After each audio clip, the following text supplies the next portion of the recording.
Thank you, Mr. Chairman. Bill, I just want to say that I also regret your leaving. I think that one of the things I can say that I most admire most was how you managed to deal with very effectively with issues locally and sort of transition and relate them to what we do here in Washington. I try to do that too, but oftentimes I think I'm not very successful. But you certainly were very successful at it, and that's why I know that what you're going to be doing next is going to be very fulfilling, and you'll be, accomplishing a lot in that new role. But I still wish you weren't leaving, but in any case, it's too late for that. Today, we are examining the EPA's actions to address methane pollution from the oil and gas industry. These actions are critical to protecting the health of our communities, fighting the worsening climate crisis, creating jobs, driving innovation, and delivering clean, affordable, and reliable energy to American families. EPA's methane policies are long overdue. They're in line with the statutory requirements of the Clean Air Act and complement the historic climate investments Democrats delivered with the Inflation Reduction Act. Methane is a potent climate-disrupting greenhouse gas that is responsible for about 1/3 of the warming we're facing today. At a time when our nation is experiencing a $1 billion or more extreme weather event every 3 weeks, it's critical that we reduce greenhouse gas emissions like methane to tackle the climate crisis. And science tells us the greatest and most cost-effective way to curb methane pollution over the next decade is to tackle it in the fossil fuel sector. After all, the oil and gas sector is the largest industrial source of methane emissions in the U.S. Without bold action to curb these emissions, methane pollution will continue to cause significant harm to public health, threaten the stability of our economy, and compromise the well-being of our communities and planet now and into the future.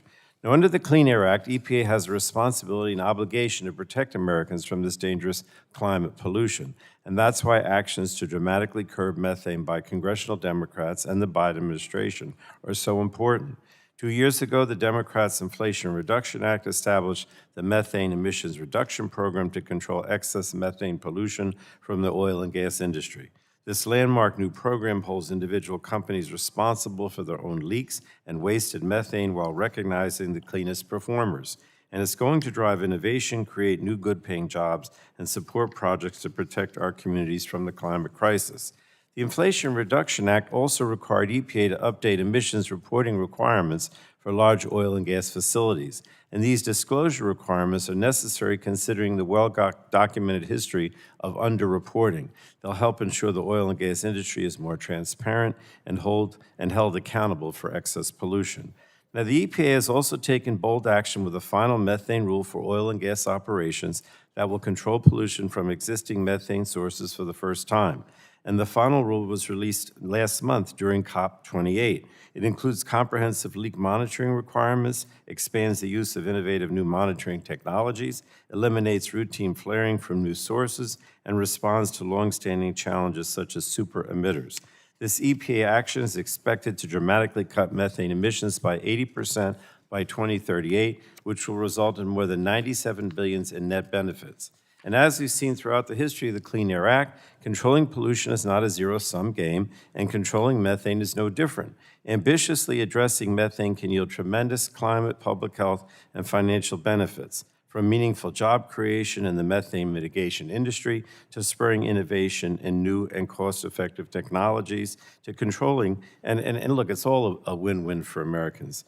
The problem is that time and again, House Republicans have ignored these benefits and prioritized their polluters over people agenda. They have tried to undermine and repeal critical climate programs despite benefits to communities in their districts. And they've attacked the Biden administration for proposing common sense regulations to address climate pollution from the oil and gas industry. And while Republicans tout an all-of-the-above energy approach, they continue to push back against policies that accelerate clean energy development and reduce emissions. At COP28, the international community rallied around accelerating efforts to control methane pollution, with the United States leading by example. And that's why Republican efforts to undermine EPA's methane protections are so dangerous.